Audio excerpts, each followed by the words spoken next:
Many times in the history of our civilization, the introduction of a new thought has brought skepticism, even ridicule. Despite this, there always has remained the duty and inalienable right to tell the people the truth. The motion picture you are about to see is true. It is not fiction. Much of the information in it has never been told. You will see it here for the first time. On July 29, 1952, at the Pentagon, a press conference was held. This is the actual official transcript of that conference.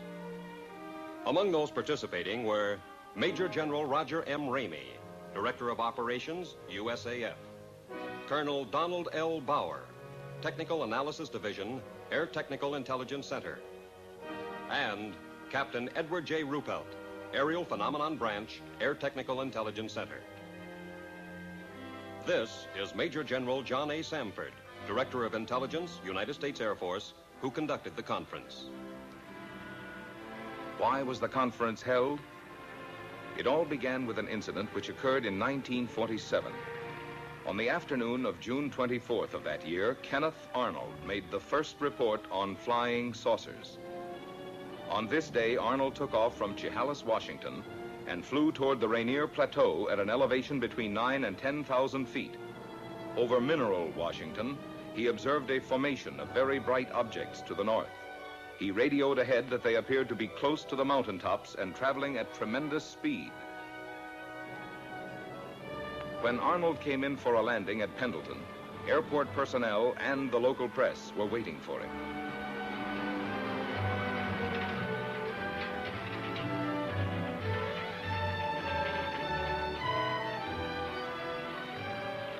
Arnold counted 9 objects in echelon formation.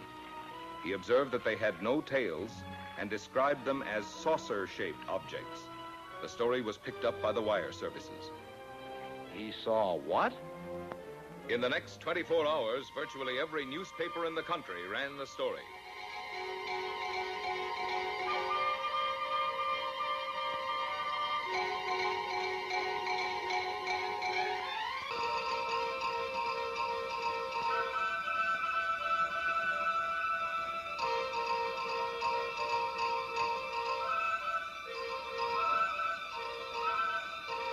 The Arnold report precipitated an avalanche of sightings from cities, towns, villages, from every section of the country.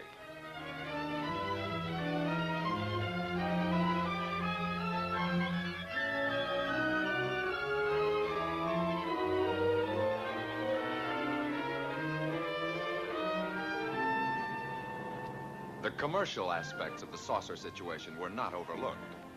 Alert businessmen and manufacturers came up with all sorts of oddities. The practical joker moved in. Homemade saucers of all kinds and descriptions began to turn up promiscuously. Within a few months of the original saucer report, practically everyone in America was conscious of flying saucers. This man in the saucer, can you describe him? Well, sir, he was small and skinny. He had his head was pointed, came to a very sharp point. He had long green hair. His eyes were a sort of purplish red. He had large ears which were formed like an antenna. His teeth were perfect, but spread far apart. And I noticed, too, a jacket of some sort of spun glass and bright red metallic hues. You say this all took place in a few seconds. Mr. Nagelschmidt, can you tell me what color tie I'm wearing? I'm sorry, sir. I didn't notice. You mean to say you can remember everything about this man from the spaceship, his hair, the color of his eyes, the clothing he was wearing, and yet, after all this time, you can't tell me the color of my tie? But you didn't come out of a flying saucer. Then, at approximately 1400 on January 7th, 1948, the Kentucky State Police reported to the Fort Knox Military Police that they had sighted an unusual aircraft or object flying through the air, circular in appearance, approximately 200 to 300 feet in diameter, moving westward. The Provost Marshal at Fort Knox called the commanding officer at Godman Air Force Base. call Flight Service at Wright Field. Determine if they have any experimental aircraft in our area. We have a report of an unidentified aircraft south of the field. It was about 13:15 when the tower controller in the Godman Tower received his instructions from the commanding officer. Right, Patterson? The PFC continued giving routine instructions to a light plane which was practicing takeoffs and landings. Flight Service. Captain Hopper, Flight Service. Flight Service is a clearinghouse. The positions of all military planes are carefully plotted so a minute-to-minute check may be made on their position, course, altitude, and speed. Flight Service to Godman Tower. We have no experimental aircraft in that area. However, we do have a B-29 and an A-26 on photo mission in that area. In the meantime, Lieutenant Cowan, the AACS, and the operations officer had arrived in the tower. They were joined by the intelligence officer and the executive officer. Upon hearing the information from Flight Service, the executive officer called Colonel Hicks, the commanding officer. Colonel Hicks, can you come over to the field, please? At about 13:50, the tower controller saw an object south of Godman Field and directed it to the attention of the tower. Lieutenant Cowan was the first of the group, after the tower controller, to locate it. He immediately directed it to the attention of the operations officer. After observing it for a moment, he picked up a telephone and put in a second call to the commanding officer. While he was putting the call through, Colonel Hicks arrived in the tower. It was now about 14:20. About 14:30, a flight of 4 F-51s being ferried from Marietta, Georgia to Stanford Field, Kentucky, was sighted south of the base. The commanding officer issued an order to contact the flight leader. Channel B and find out who's leading the flight. Godman Tower to leader, Flight 451. Godman Tower to leader, Flight 451. Come in. Captain Mantell, flight leader F-51 to Godman Tower. Over. Stand by for further instructions. Vector the flight into the area of the unknown. Vector Mantell on a heading of 210 degrees. Godman Tower to Captain Mantell. Come in, over. Mantell to Godman Tower. Over. Godman Tower to Captain Mantell. Investigate an unidentified object in your area. Your new course, 210 degrees. 210 degrees. Mantell to Godman Tower. Changing heading to 210. Loco, out.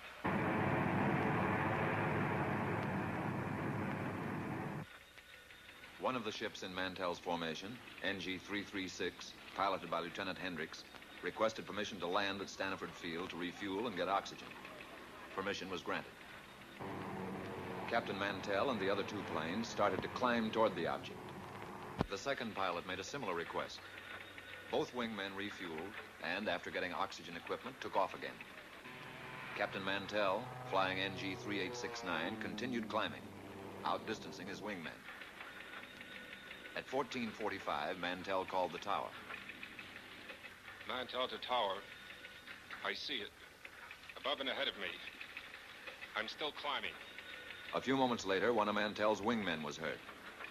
What the hell are we looking for? After a moment, Captain Mantell made a reply. Mantell to Tower. The object is directly ahead of and above me. Now moving at half my speed. Godman Tower to leader, Flight 451. Godman Tower to leader, Flight 451. Come in. Mantell to Tower. It appears to be a metallic object of tremendous size. The object now was in visual view of the tower personnel. Mantell to Tower. I'm trying to close in for a better look. I'll go to 20,000 feet.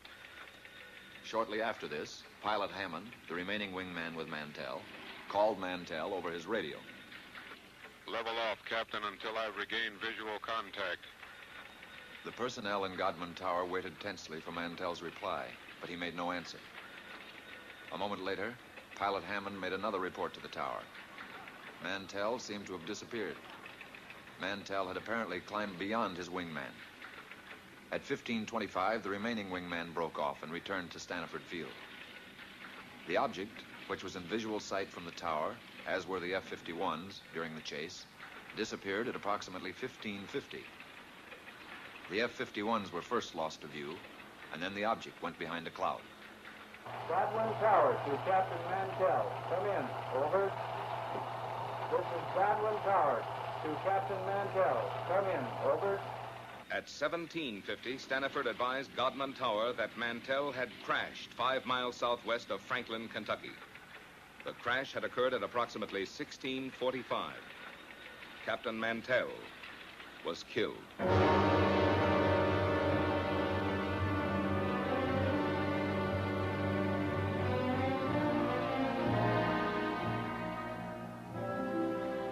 Statements were taken from all who were present in the tower during the Mantell sighting. The tower controller stated, It looked silver or metallic. the intelligence officer, It appeared to be a bright silver object. the executive officer, It was circular in shape. the AACS, A small white object in the sky. the operations officer, It appeared round and white. the commanding officer. It could be seen plainly with the naked eye. The statements were typed up for the necessary signatures as the interrogation concluded. There was one point on which there was some disagreement. Not everyone who had been present in the tower had heard Mantell when he reported over the radio that he was moving in for a better look.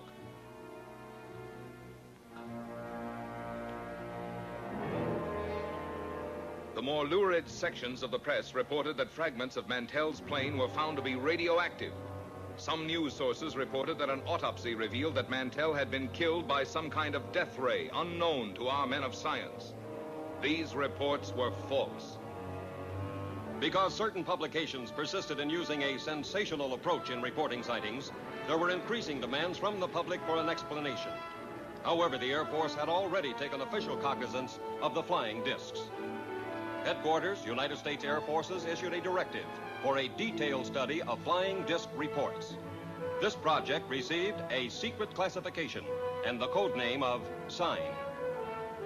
Department of Air Force and Department of Army letters directed all respective subordinate units to report directly to Air Materiel Command all information concerning unidentified flying objects. And so Project Sign was implemented. Trained investigators were dispatched to the exact scenes of the sightings. After thorough on-the-spot interrogations, the reports were sent on to ATIC for further analysis. Utah, Washington, Norway, Sweden, Denmark, South Korea, Ohio, New Jersey, Oregon, Philippine Islands, Louisiana, Alabama,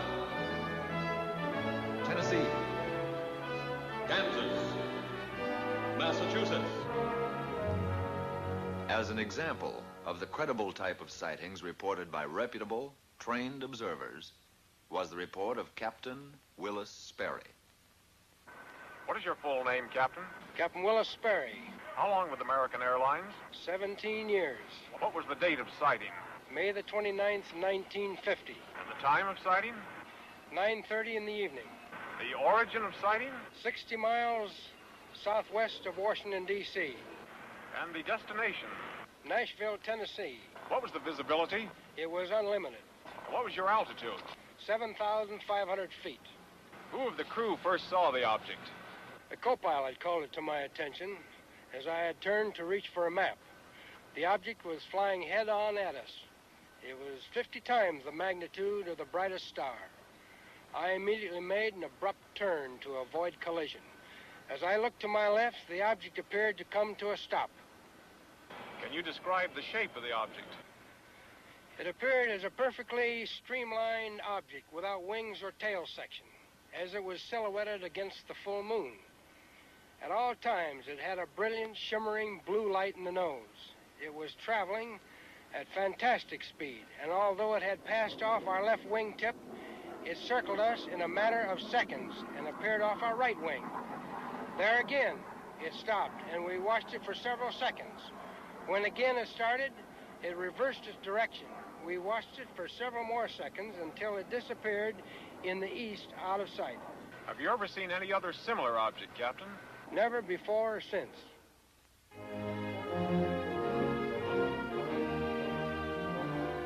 On January 9th, 1950, the press reported that Project Sign was closed. From now on, the Air Force stated its only similar activity would be the routine conventional watch for unidentified flying objects. This is the Daily News building in Dayton, Ohio. My name is Al Chop. A short time after my discharge from the Marine Corps, I paid a visit to the newspaper where I had previously worked as a reporter for 5 years. Well, Al, you rascal. Glad to see you. Good to see you. Keeping yourself? The editor was a close friend, and he tried to convince me to take back my old job on the paper. He was very persuasive, but for personal reasons, it didn't interest me.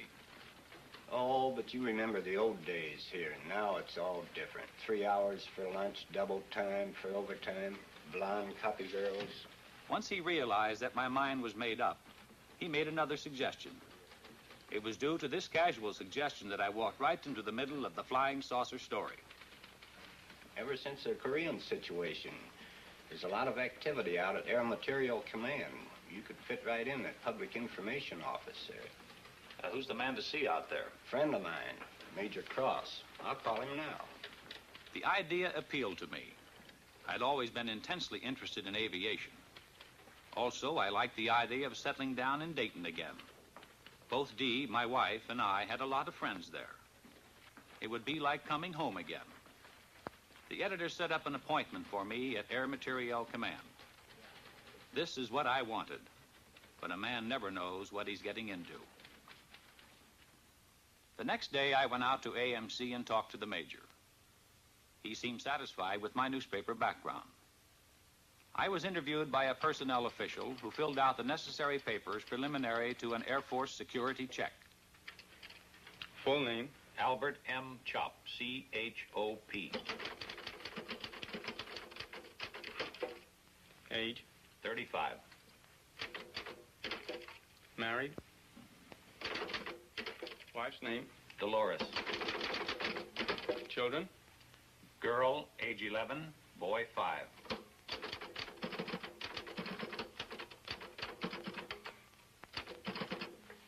Take us to room D. Thank you. Shortly after, I went on the AMC payroll on the PIO desk. I soon shook down into the routine of the public information desk. There was a wide diversification of projects for which I wrote material. Most of it was released as newspaper copy, with an occasional article published in the magazines. I wrote a piece on a portable printing press that could be set up close to the front line. These presses printed daily bulletins, which proved of great value in sustaining morale of frontline troops. I did a few pieces on helicopters, which were coming into wide use in Korea. Newsweek magazine printed this, and it also appeared in many of the country's leading newspapers. Then, one morning about 10 o'clock, I got a call from a newspaper editor in Boston. The Boston editor wanted confirmation or official information on a flying saucer report out of Sioux City, Iowa. I told the editor that Project Sign had been officially closed. He was insistent, so finally I called Air Technical Intelligence Center. No, Chop. We have no report on Sioux City or any other sighting. You people on PIO desk ought to know we've closed Project Sign.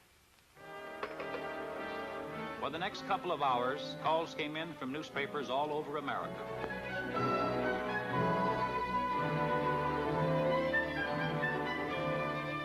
Gradually, I was able to piece the story together. On the previous evening, a commercial airline DC-3 in Sioux City, Iowa, had requested clearance from the tower to take off. The tower held them up, informing the pilot that there was a light in the west that they thought might be a light plane. The tower stated that they were trying to contact it, but were unsuccessful. The tower was in contact with another light plane that was coming in for a landing. The DC-3, engines idling, stood by at the end of the runway until the light plane landed and taxied off the strip. The tower then gave the DC-3 pilot permission to take off.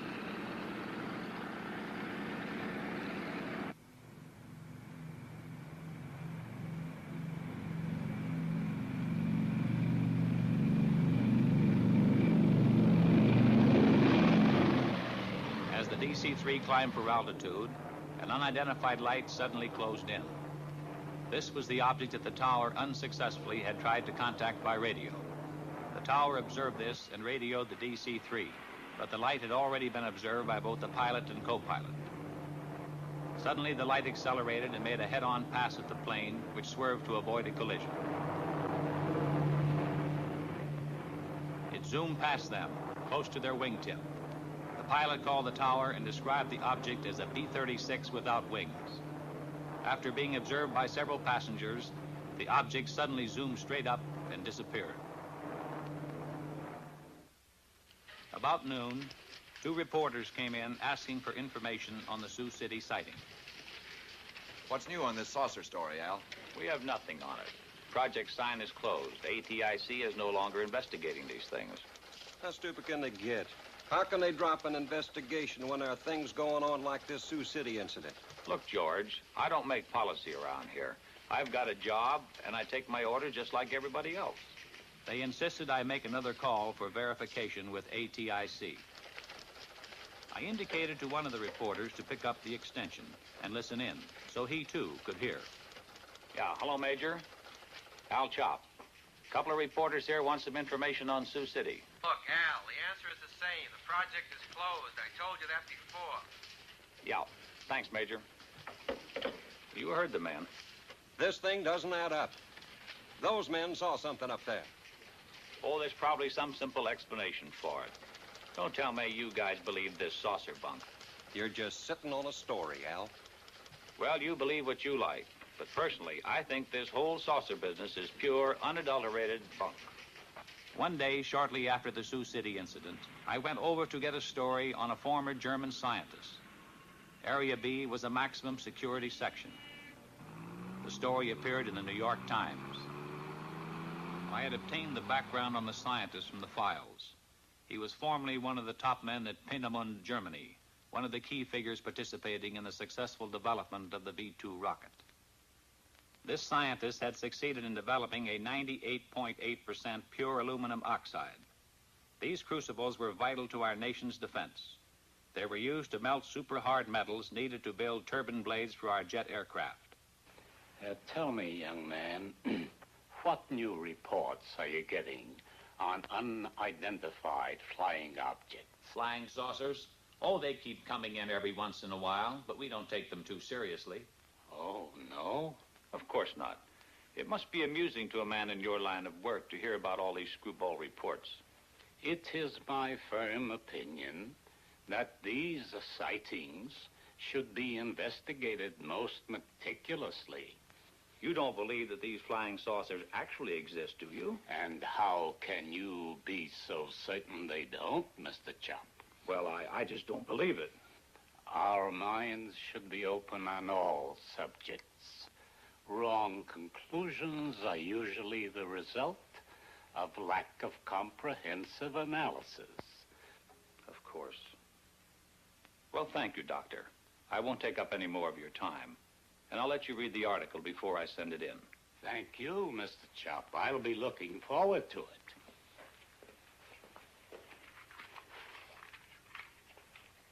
Later that same day, I paid a visit to the Public Information Officer for Air Materiel Command. It was his job to know everything that was going on. I brought up my interview with the scientist. He's a top man, isn't he, Colonel? As good as they come. We got on the subject of saucers. He seemed to lend credence to their existence. At least he doesn't deny it. Well, he's not alone in that opinion. I don't understand, Colonel. If a crack scientist thinks they could exist, why not the Air Force? Al, I'm going to let you in on something. Somehow security was breached on the code name Sign. Every news agency knew that Project Sign meant saucers. On top of it, we were up to our bustle in screwball reports. Serious investigation was all fouled up. The serious investigation? Then the Air Force is still investigating these sightings? We switched the code name to Project Grudge, and the investigations continued. And what have they shown? Nothing conclusive as yet. Could these saucers be some kind of a secret weapon of ours? No. If they were, Air Materiel Command would be the first to know. How about a device from a foreign country? We know they're not. What is your opinion, Colonel? I don't have any opinion, Al. A short time later, I was promoted to chief of the press section. From then on, there wasn't a moment when I didn't have at least one reporter hounding me for information on saucer sightings. Got a question, Al. Boys down at the office would like an honest answer. Project sign is closed, right? That's right. Has the Air Force set up a new saucer investigation? No. Thanks, Al. That's all I want to know. Coming here right away, Al. Bring pencil and paper. Line 3. Colonel Goddard's on the phone. He's got a hot UFO report. I want you to listen in on it. Okay, Colonel, shoot. Colonel Goddard, chief of the Air Force Photo Reconnaissance Laboratories, reported that 3 of his men flying a B-29 were tracking a weather balloon over Georgia. Suddenly, an unidentified flying object appeared and flew alongside the balloon. After a few moments, the object dived and made a pass at the balloon, then proceeded to disappear. When the balloon was recovered, it had a 6-foot rent in it. Colonel Goddard's men believed this unidentified flying object made the tear in the balloon. Goddard vouched for his men making the report, stating that they were highly experienced and reliable Air Force personnel. Thank you, Colonel. Think it could be a lightning bolt? Goddard wouldn't call that a lightning ball. Didn't any of his men have a camera? No, they were tracking it with binoculars. That's something I don't get, Colonel. Wouldn't you think that somebody, somewhere, would have shot a picture of one of these things? Oh, we've got plenty of photographs. But the trouble with still pictures is they're too easily faked. What about a motion picture? Could that be faked? Oh, trick shots are possible, but not without complicated and expensive laboratory equipment, highly skilled men. Even then, motion picture experts could easily determine fakes. That eliminates some joker faking a piece of motion picture film in his garage. It'd be practically impossible to get away with that. Well, I guess that's why you have no movies of them, Colonel.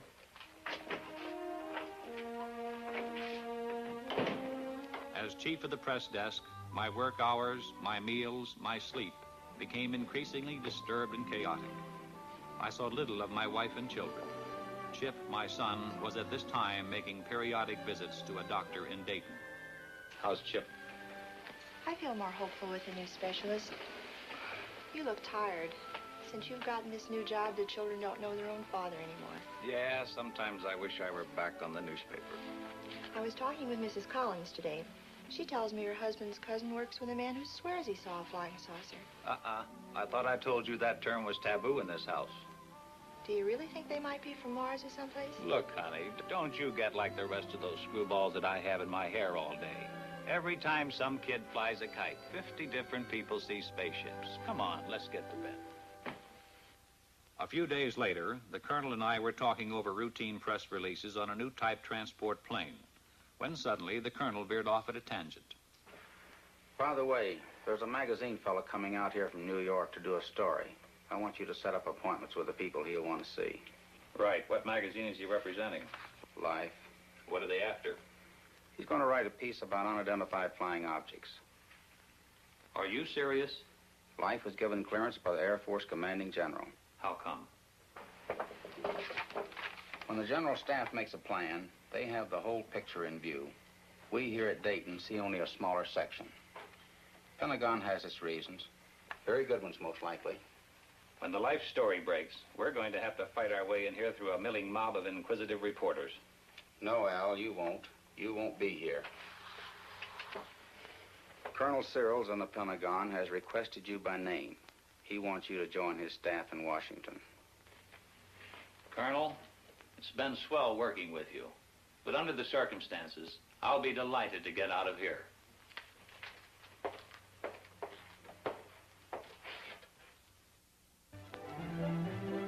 Upon my arrival in Washington, I was assigned to Air Force Press Desk, room 2E765 in the Pentagon. My last official act at AMC had been to arrange the conferences and briefings for Life magazine. I was in Washington only a short time when Look magazine submitted the galley proofs of their saucer article to my desk. I put the Look article through to security review. Now I felt free to settle down in my new job. I checked in with the press section of the United States Senate, House of Representatives, and Department of State. I paid the required visits to the information departments of the Army, Navy, and Marine Corps. I covered the Civil Aeronautics Administration and other agencies with whom I would be working in close contact. By now, I figured I was through with flying saucers for good. But the Pentagon had other ideas. Because of my previous experience, I was assigned to unidentified flying objects. I was back in the flying saucer business.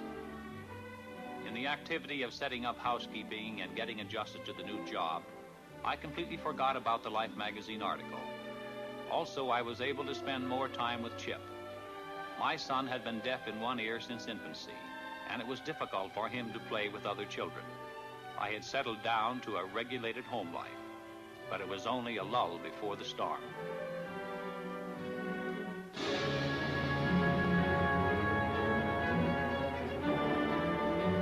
On April 7th, 1952, Life hit the newsstands with the saucer story. The question, if anyone ever had any doubt about it, was forcefully answered.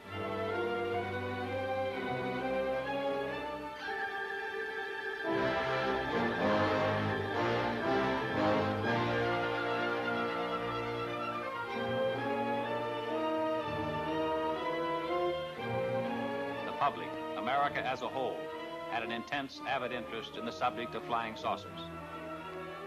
The first few days following the Life story were chaotic.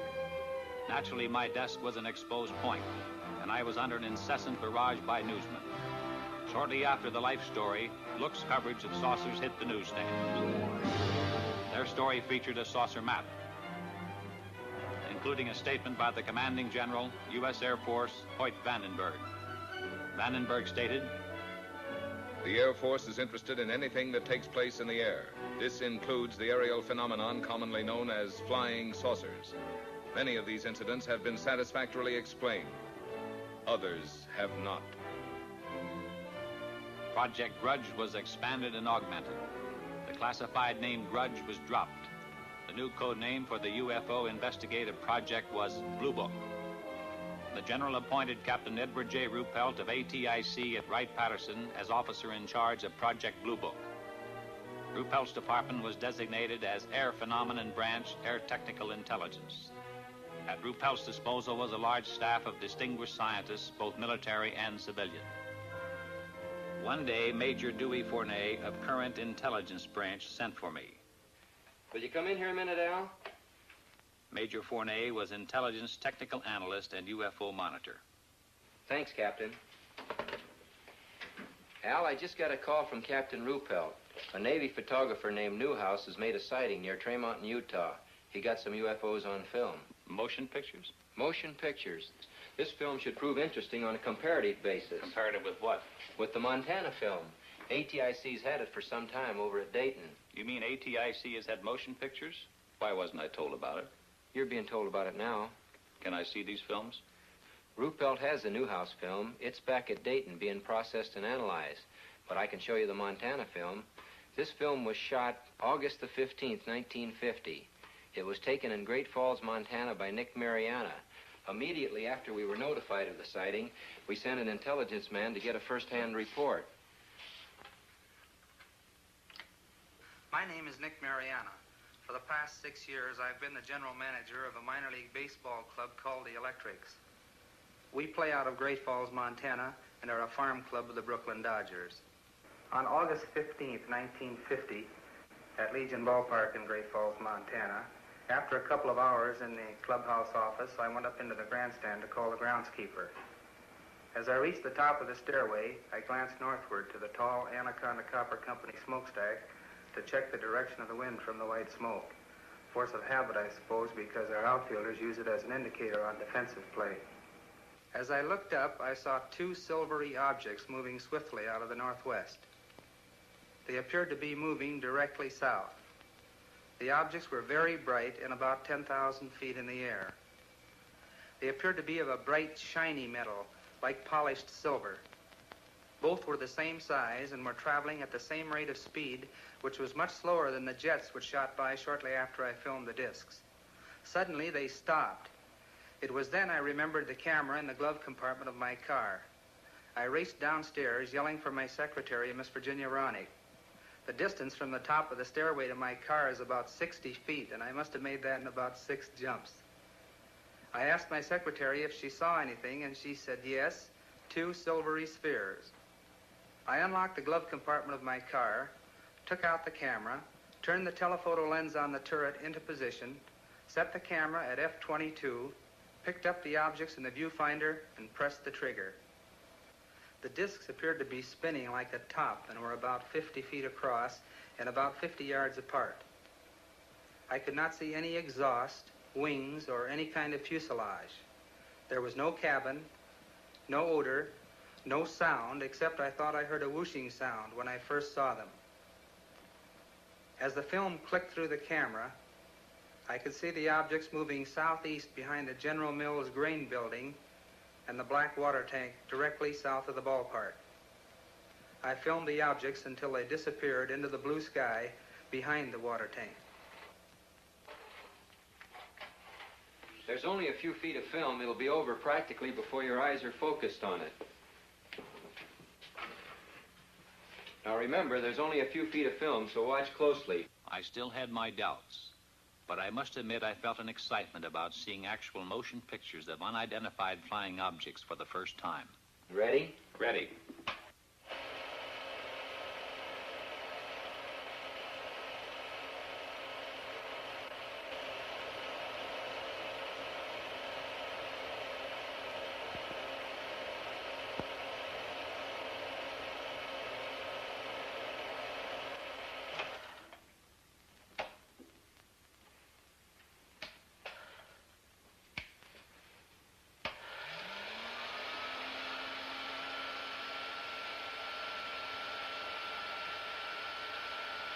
What do you make of it? You saw what I saw. What's your opinion? I'll run it again.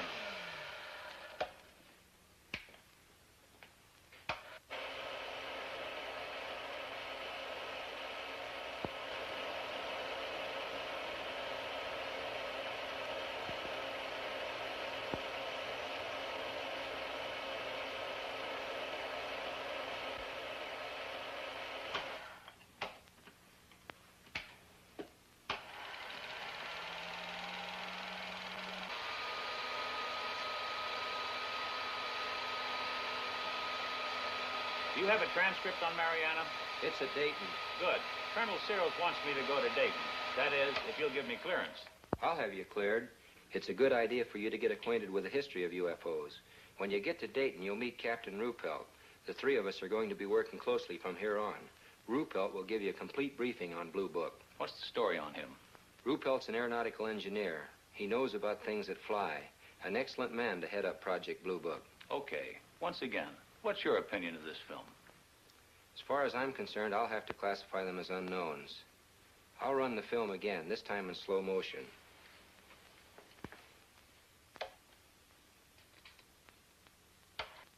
This time I strained my eyes to study the film. The Air Force analysts, by measuring the angular velocity of the objects and by computing their speed, had determined that they were not balloons.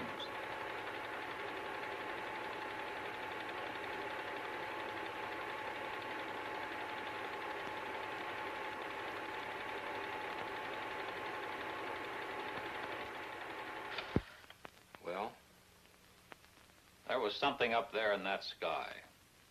And if they were not balloons, I don't know what to think. You better get going to Dayton.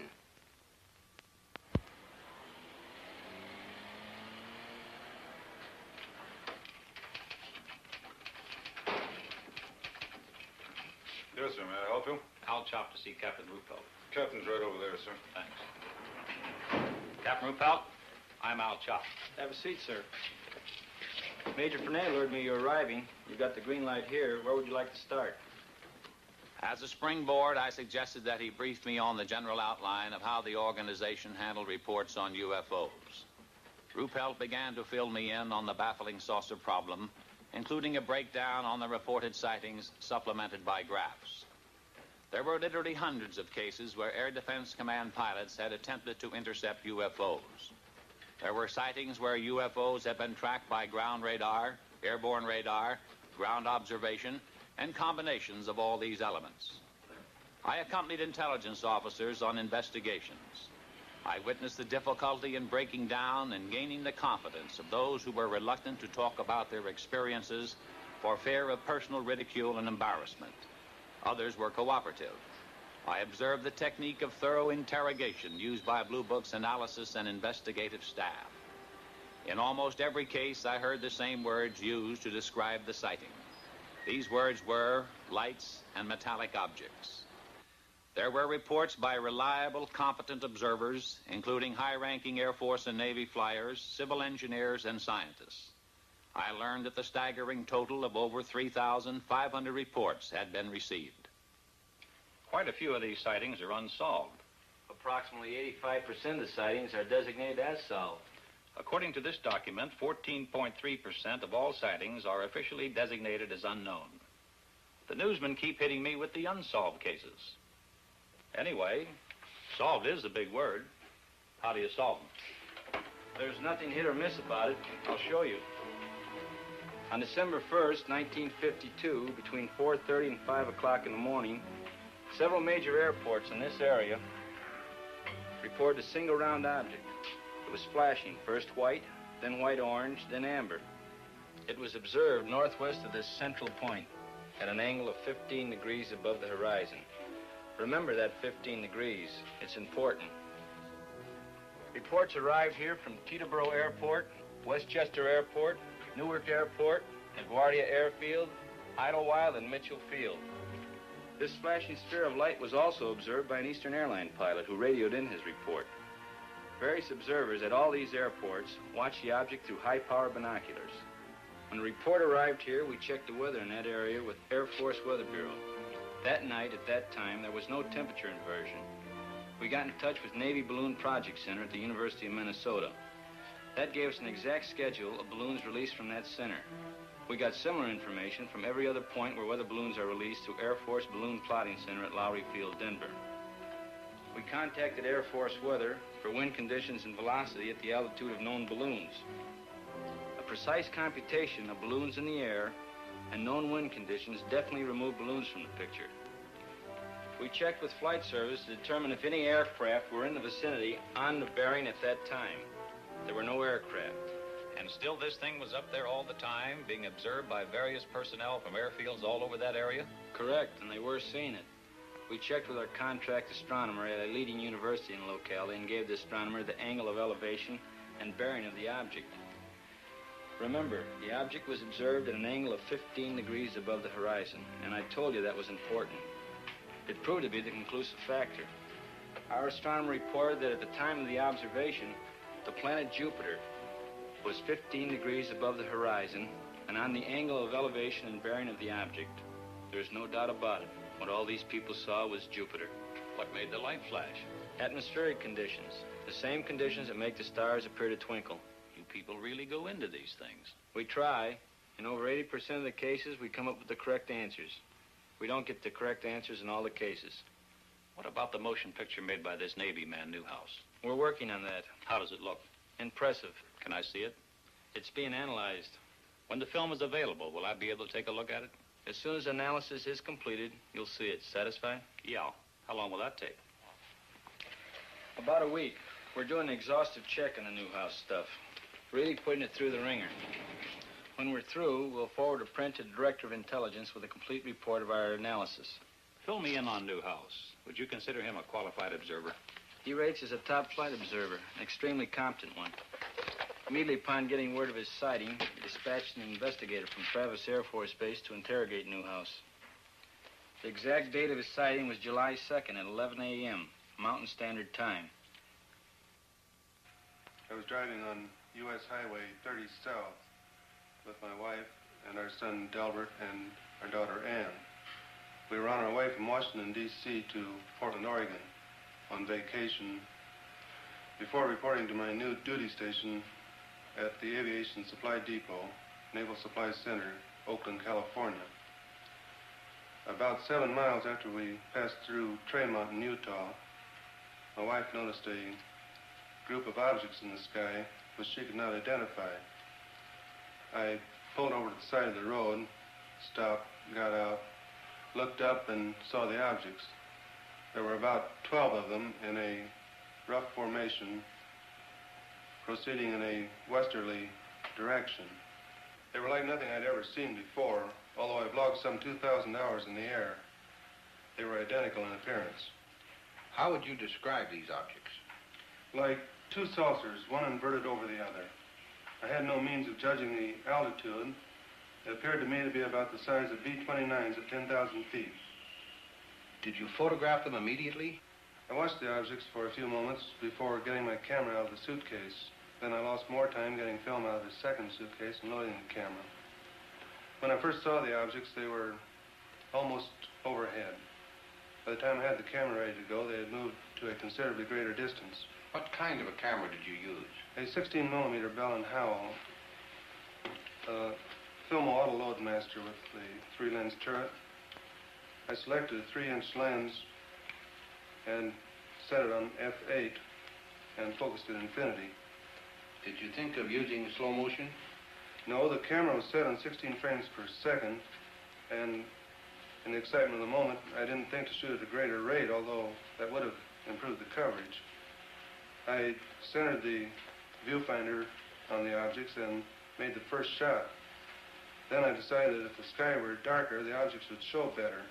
So I stopped the lens down to f16 and continued photographing. This proved to be a mistake, as the quality of the film would have been better had I left it at f8. Did these objects remain together in a group at all times? No. Toward the end, one object reversed its course and proceeded away from the rest of the group. I held the camera still and allowed this single object to pass through the field of view, picking it up again later in its course. Did this single object return to the rest of the group? No. I allowed it to pass through the field of view of the camera 2 or 3 times, and then it disappeared. In what direction?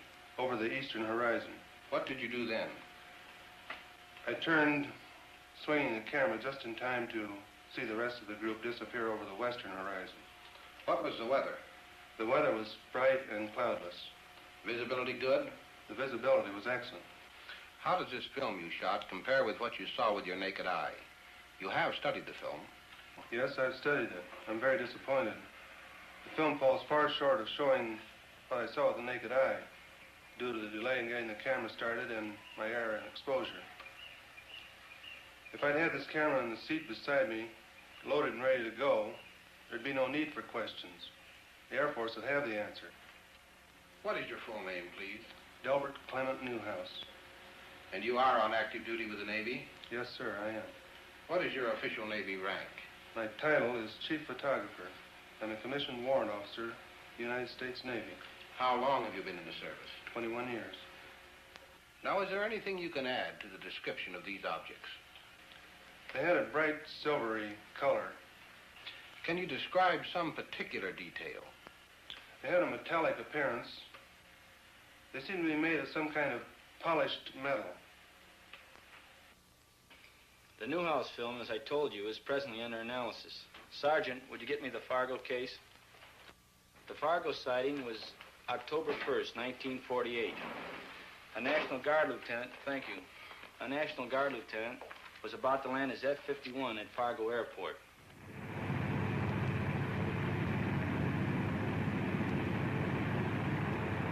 Captain Ruppelt gave me the details from the record.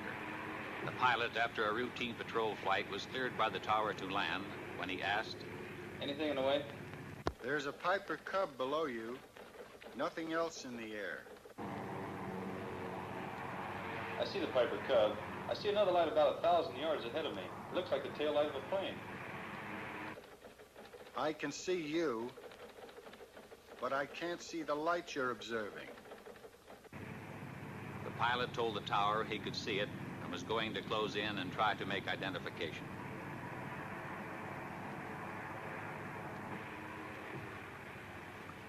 I can see it clearly now. A small white light. It keeps blinking on and off. As he approached it, the blinking light became clear and steady. Suddenly, it pulled into a sharp left bank. I think this thing is going to make a pass on the tower. "I see it now. I see it." The pilot dived on the light And although he brought his manifold pressure up to 60 inches, he reported, I can't seem to catch up with the thing. It's gaining altitude and it's just made an impossible turn. A 90-degree turn to the left. You're right. It's gaining altitude on you. And it's still in a very tight left turn. By that time, they were at 7,000 feet, when, suddenly, the light made a 90-degree right turn. It's headed straight at me. The light passed directly over your canopy at, I estimate, about 500 feet. The object suddenly shot straight into the air. The pilot followed it to 14,000 feet when his plane went into a power stall. The object disappeared. The chase had lasted approximately 27 minutes. The officer in the tower was the airport traffic controller. The lieutenant was an instructor for the French during the Second World War. He said he was sure there was an intelligence behind the movements of the lights. He stated, too, that no earthborn pilot could have withstood the G-factor inherent in the object's turns and speed without blacking out. Was there radar at the field? No, there wasn't. Too bad. Radar would have made it airtight. Not necessarily. I thought a radar return was indisputable evidence. No, it isn't. Are you a radar expert? No, I'm not, but I have one on tap. Give me extension 361. We have a team of 3 radar analysts here in Air Phenomenon Branch. I want to talk to Win Swanson. All radar reports received here pass through this radar analysis division. Swanson? I have a man here from the Pentagon. He's cleared. Wants to know about radar. Okay. The field's socked in solid with fog, but he'll take you over to GCA.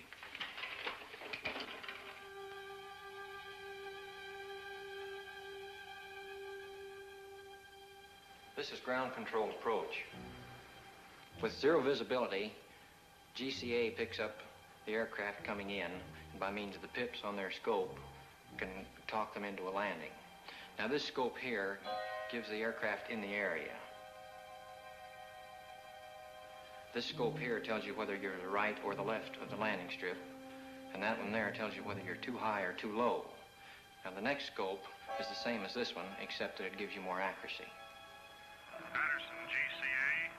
This is Air Force 2162, past Fairfield, fan marker inbound. Request landing instructions. There you can see him on the screen. And you can track him all the way in. He's flying blind. Steer right to heading 20 degrees and begin descent to 1,500 feet. This is Air Force 162, steering 20 degrees, descending to 1,500. Over. Air Force 162, the weather at Patterson Field is 100 feet ragged ceiling. Visibility 1/2 mile. Light rain. Wind southwest 6. Altimeter 998. If you can see it on radar, there can be no question about misinterpretation.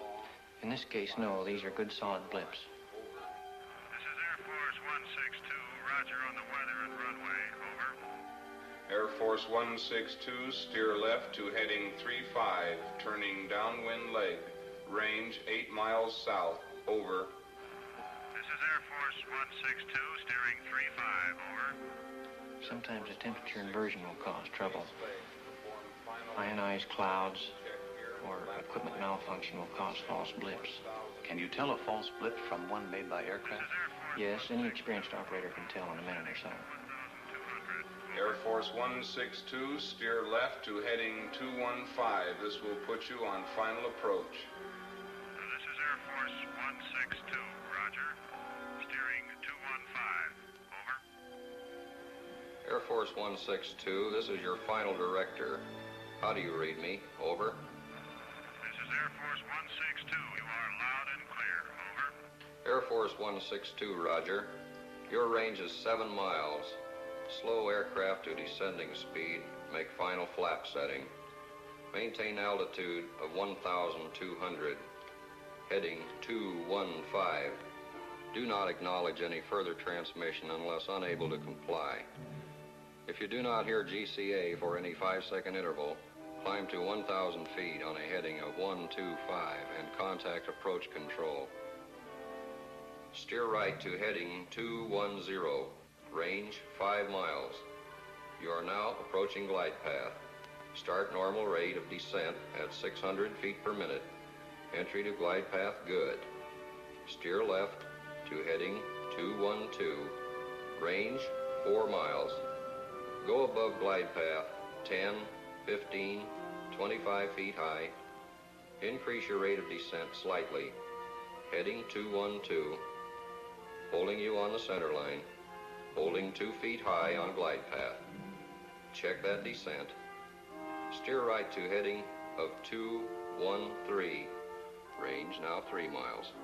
Holding glide path very well. Go below glide path 10, 20, 30 feet. Level off slightly. Steer right to heading 214. Coming back nicely to glide path. 25, 20, 15 feet low. Heading 214 had you lined up with the center line. Range 2 miles.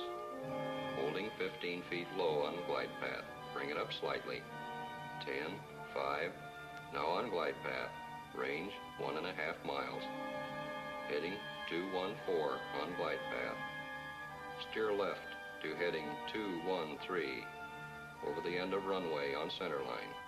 On glide path as you approach point of touchdown. Touchdown in 3 seconds. If you cannot see the runway, pull up and climb to 1,000 feet, heading 125.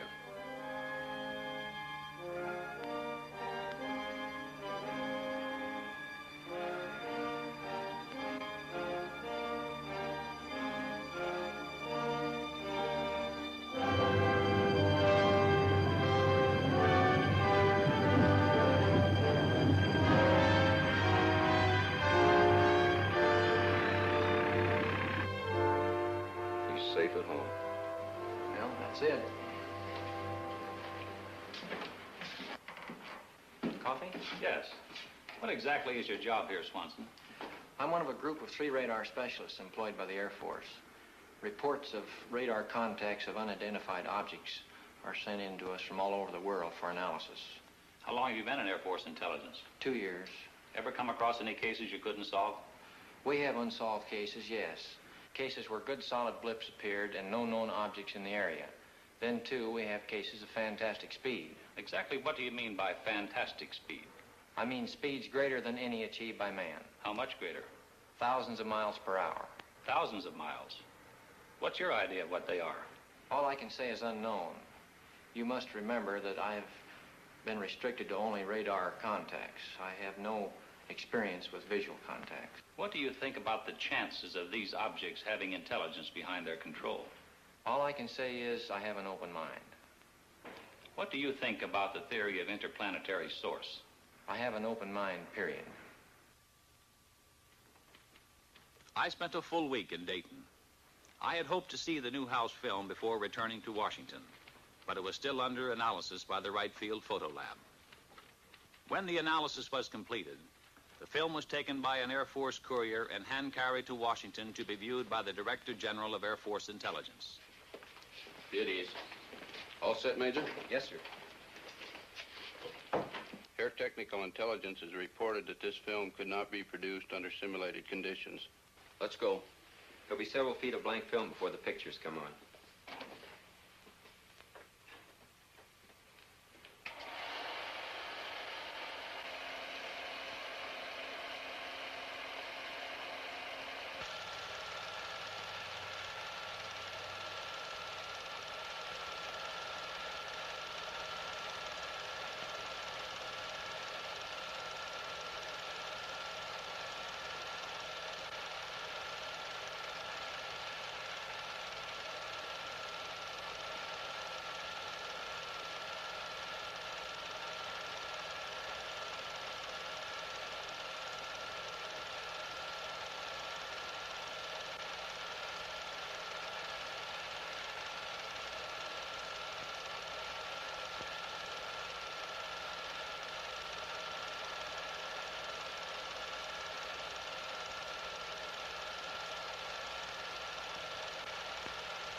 The film, as Newhouse had predicted, was in bad condition, but the chief interest was in movement, speed, and light source. After a moment, the general asked to see it again.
How about that?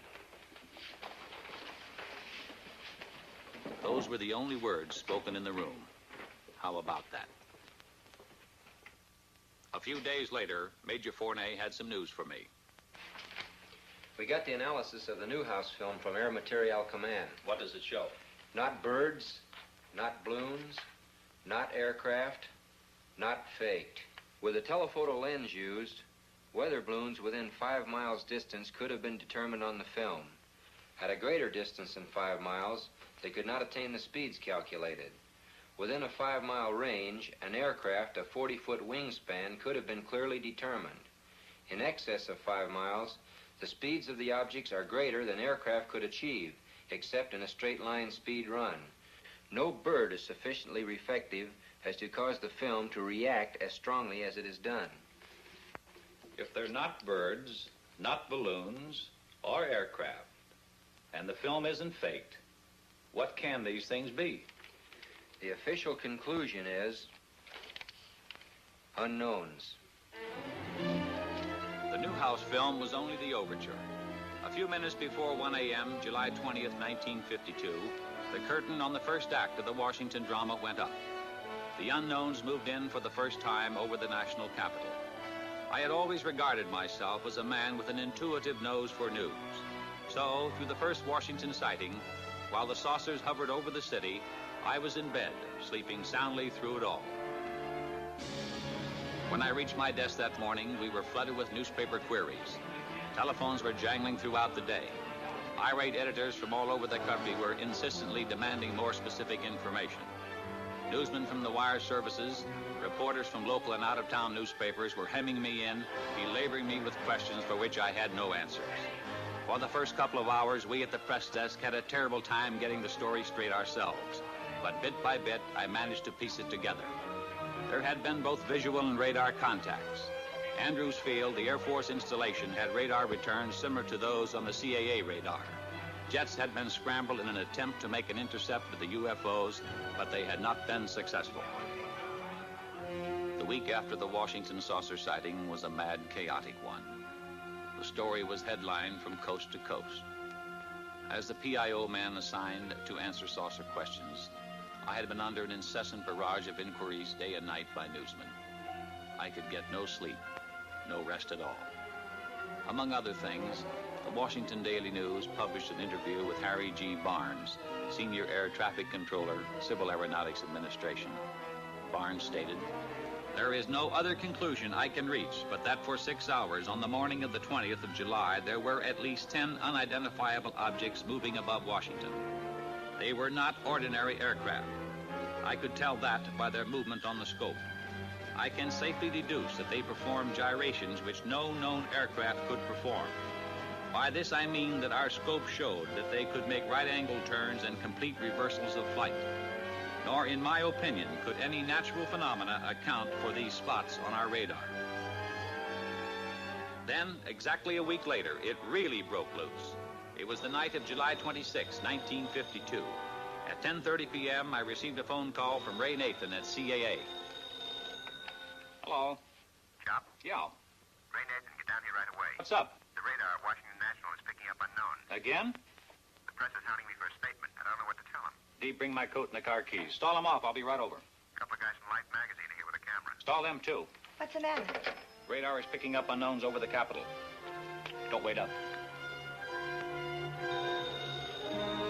At 11:10 p.m., Major Forney received a call from Lieutenant Colonel Thomas, Air Force Intelligence Duty Officer at the Pentagon, informing him of what was going on at Washington National. As I raced to the airport, I kept glancing up through the windshield, expecting to see the things, but everything seemed normal.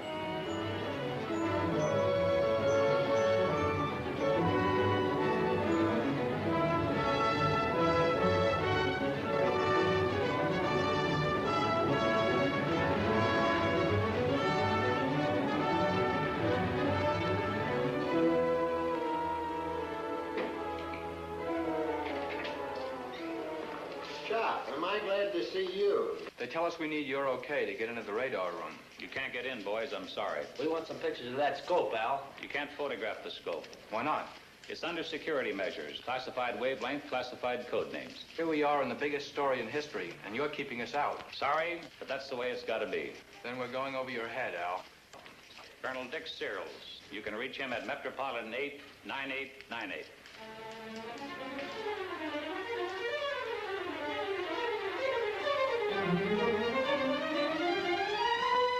Another one. Look at them go. One of them is an airline. It's a slightly different shape. Did you alert the Air Force? I called Air Defense Command. What'd they say? They're scrambling a couple of jets. Same as last week? Uh-huh. Could this be caused by temperature inversion? Inversion? That isn't inversion, and it's different than the ground clutter we pick up. Did you call the Air Force Command Post at Pentagon? No, we work through Filter Center. I'd better call them.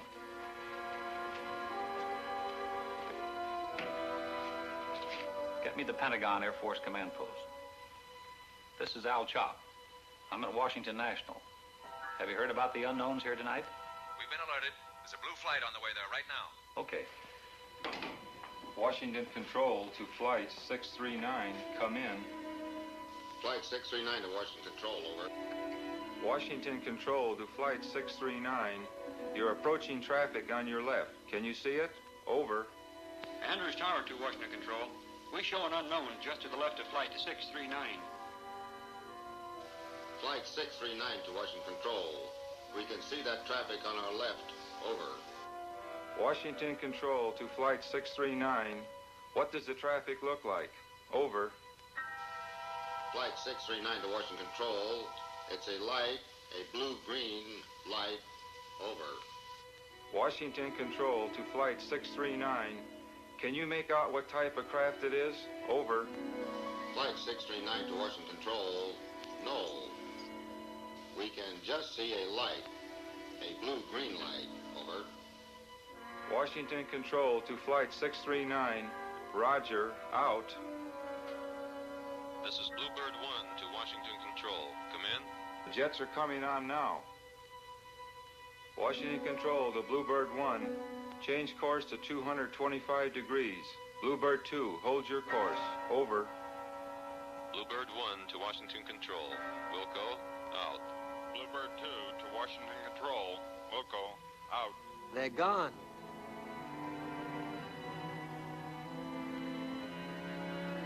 Andrews Tower to Washington Control. All our unknowns vanished shortly after the jets appeared. Do you still have any of the unknowns? Over. Washington Control to Andrews Tower. The same thing happened here. Out. Washington Control to Bluebird 1. All the unknowns had disappeared. You say those returns are the same as those you got last week? The same as last week. At this point, Major Forney arrived with a Navy electronics intelligence officer. Gone? Like that. As soon as the jets came on the scope, the unknowns left. Bluebird 1 to Washington Control. We're going back to the base and refuel. Can't see anything around up here. Visibility is good. Over. Washington Control to Bluebird 1. Roger. Out. Were they good returns? Good returns. Has the set been checked for malfunctions? The radar equipment is in perfect operating order. They're back.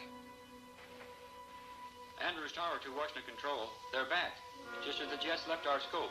They dropped back in again out of nowhere. You got them? Over. Those blips are solid. They're good and solid. Washington Control to Andrews Tower. Same thing happened here. Get me the Pentagon command post. They're all over the scope. 2 in the northeast quadrant, 4 in southeast quadrant, 3 in southwest quadrant, 3 in northwest quadrant. Over. This is Major Fournet calling from Washington Control. Radar is picking up 14 unknowns again. The chief controller tells me the unknowns disappeared from the scope as soon as the jets came in and were picked up again when the jets left. The Navy Electronics Intelligence Officer confirms that the unknown blips are good and solid. I recommend a couple of more jets be sent up immediately to investigate. Yes, sir. Andrews Tower to Washington Control. That's the way we had them. One just moved from the northwest quadrant into the southeast quadrant. It stopped over the White House. They're scrambling a couple of more jets. Washington Control to Andrews Tower. Roger on the change. Now it's moving back. Do you get it? Over. It's back in the northwest quadrant. Over. Washington Control to Andrews Tower. Roger. We've got a scramble out. What are those? Slight temperature inversion. You can see the difference in the returns. One strong, the other weak. These unknowns are solid objects. Red Dog 1 to Washington Control. We're approaching the area. Over. Washington Control to Red Dog 2. Change course to 265 degrees. Washington Control to Red Dog 1. Change course to 114 degrees. Over. Red Dog 1 to Washington Control. Wilco, out. About 4:30 a.m., Major Fournet received a long-distance telephone call from Robert Gina of Life magazine. He wanted permission for his people to interview the pilots of the first scramble at Newcastle. Major Fournet decided that under the circumstances, it would be wise for him to take the call. Washington Control to Red Dog 1. Change course to 315 degrees. Over. Red Dog 1 to Washington Control. Wilco, out. Washington Control to Red Dog 1. Come in. Red Dog 1 to Washington Control. Over. Andrews Tower to Washington Control. Our scope shows Red Dog 1 is right in the middle of the unknowns. Washington Control to Red Dog 1. Can you see anything on either side or to the front of you? Over. Red Dog 1 to Washington Control. Can't see anything. Wait a minute.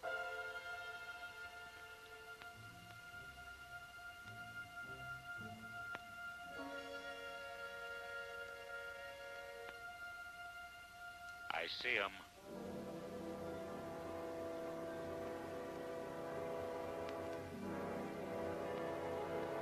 Yeah, I see him.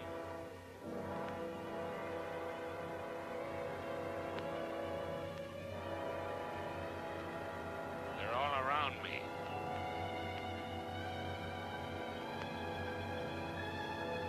They're moving in on me.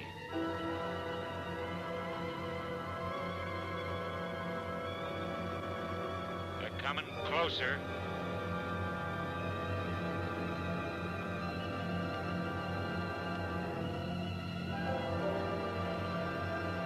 They're coming closer.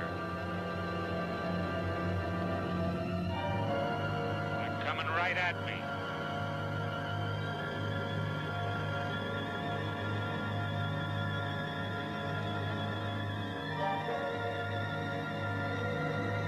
Hold it.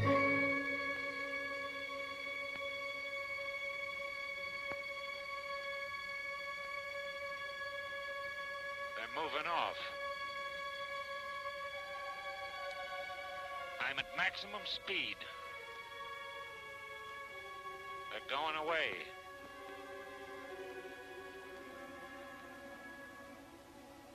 They're gone. I can't see them.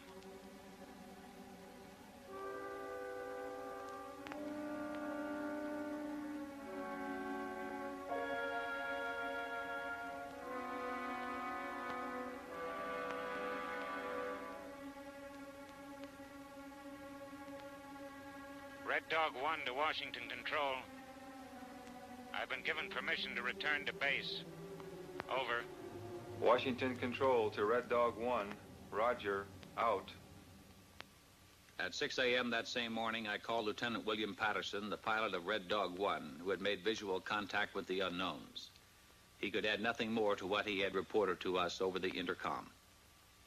Later that same morning, the White House placed a call to the Pentagon. Captain Ruppelt, who had flown in from Wright-Patterson and who was only beginning his analysis of the sighting, got the call from the White House. Yes, sir. It appears to have been caused by temperature inversion. Yes, sir. We've had cases where radar blips have been caused by temperature inversion. This was Captain Ruppelt's report to President Truman. But Captain Ruppelt had not been present at the Washington sighting. It wasn't until later that he learned there had been both visual and radar contact with the unknowns on that night. On Monday morning, an avalanche of calls from newspapers throughout the nation jammed the trunk lines at the Pentagon. The relentless pressure continued. We admitted radar contacts from the 3 surrounding airfields. When did the saucers first appear? 9 p.m. How long were they under observation? 6 hours. How many were there? 14. Could the pilot see any details? No.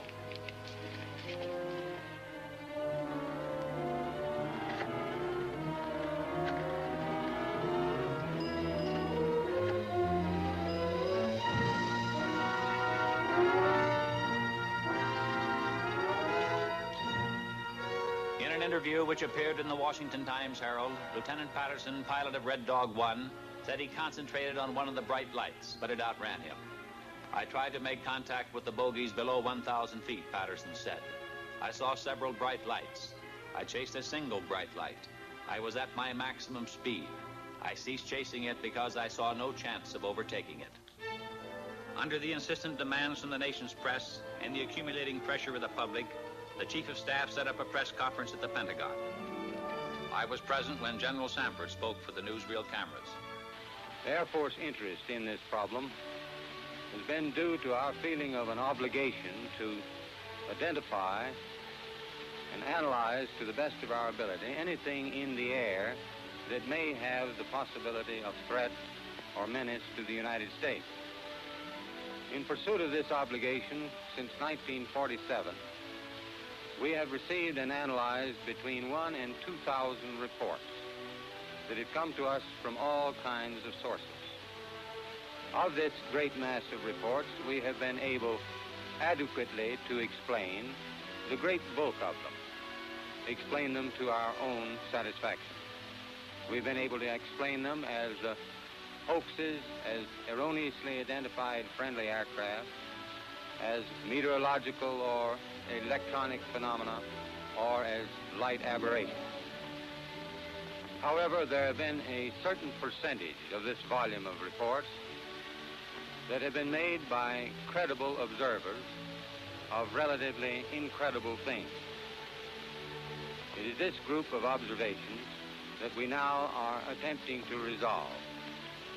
We have, as of date, come to only one firm conclusion with respect to this remaining percentage, and that is that it does not contain any pattern of purpose or of consistency that we can relate with to any conceivable threat to the United States. We can say that the recent sightings are in no way connected with any secret development by any agency of the United States. When I left the Pentagon that evening, General Sanford's words kept running through my mind. Credible observers of relatively incredible things.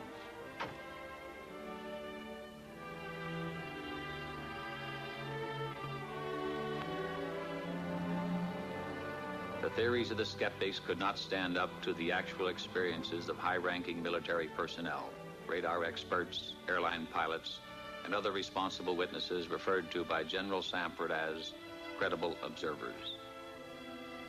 I started to walk through the streets of Washington, the words remaining with me, credible observers of relatively incredible things. I recalled, when I first joined the project at AMC, how I regarded with disbelief the whole subject of flying saucers. But piece by piece, the evidence had crystallized, until now, in my opinion, there was no doubt as to their existence. Now, so far as I was concerned, it was no longer a question of whether or not there were unknown objects flying in our atmosphere. For me, the only questions that remained were, what are these objects? Where do they come from? To me, the evidence indicated intelligence behind their control, and by now the belief that their source was interplanetary was no longer incredible.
This is the Montana film, projected exactly as it was photographed.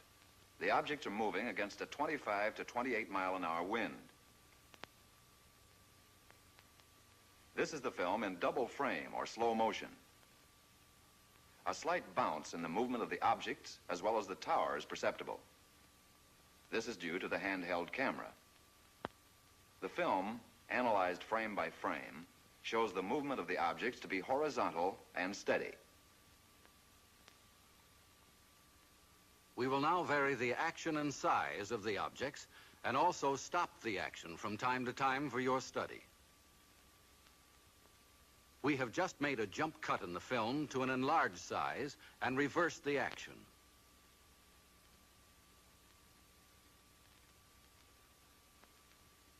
You are now seeing the objects exactly as they were photographed, but from a closer perspective.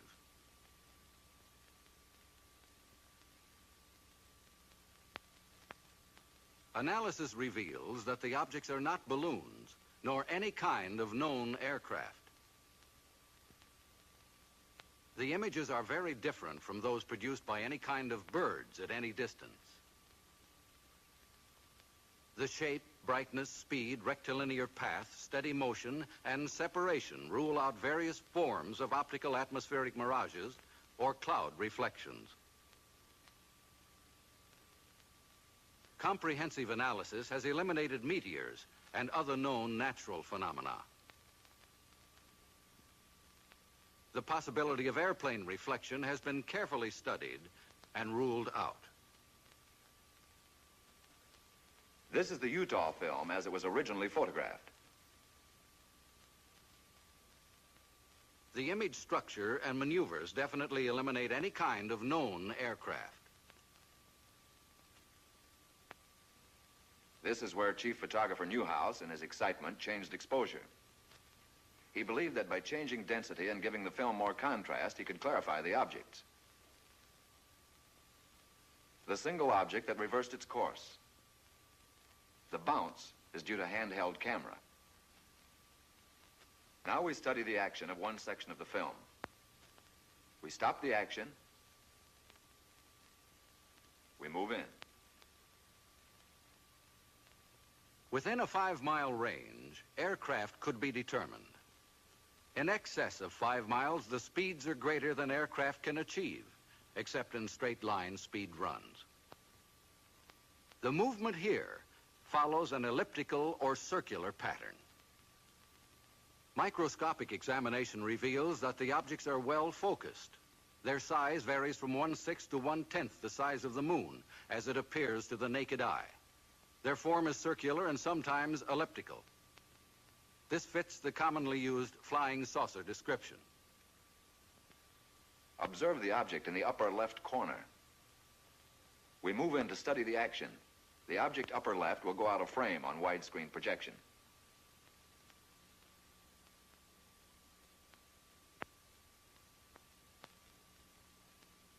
Observe the motion of the two objects upper right as we rock them back and forth.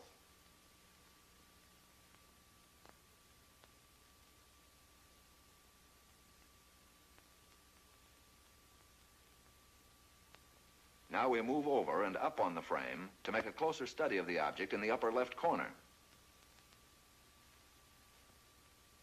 Examine this object closely. Compare it with those objects you saw in the Montana film. These films were taken approximately 2 years apart, hundreds of miles apart.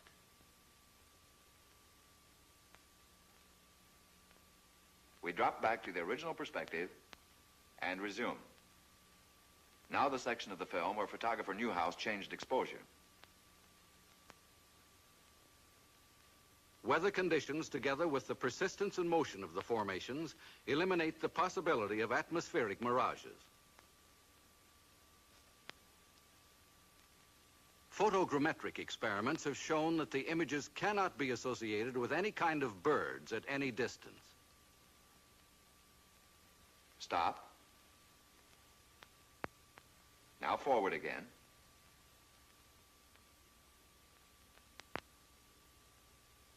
Stop.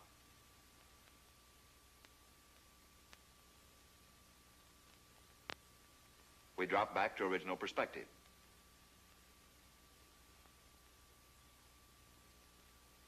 Now once again, and for the last time, the Utah film. The objects cannot be associated with any known balloon observations. For the last time, the Montana film.